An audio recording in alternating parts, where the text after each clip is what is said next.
இணைந்து ஜெபிப்போம். ஆண்டவரே இயேசுவே, கடவுளின் திருப்பெயர் என்றென்றும் வாழ்த்தப்படுவதாக. ஞானத்திற்கும் வல்லமைக்கும் ஊற்றானவரே, உம்மை ஆராதிக்கின்றேன். ஞானிகளுக்கு ஞானம் வழங்குபவர் அவரே, ஆழ்வாளிகளுக்கு அறிவை அருள்பவரும் உம்மை புகழ்கின்றேன்.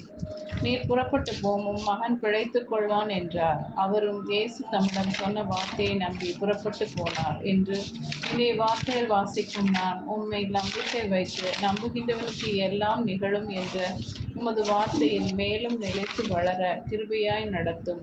மகளே, உனது நம்பிக்கை உன்னை குணமாக்கிற்று, அமைதியுடன் போ என இரத்தப்போக்குடைய பெண்ணுக்கு வாழ்வு கொடுத்தீரே, அதே நம்பிக்கையுடன் உமது திருப்பாதம் வந்துள்ள இந்த பாவியின் வாழ்வின் கட்டுகளை அவிழ்த்து நான் உம்மில் மகிழ ஆசீர்வதியும் அப்பா. உம்மை தொட்டவருக்கும் நம்புகின்றவர்களுக்கும் புது வாழ்வை கொடுக்கின்றீரே. நான் உம்மை நம்பி வந்திருக்கின்றேன் ஐயா.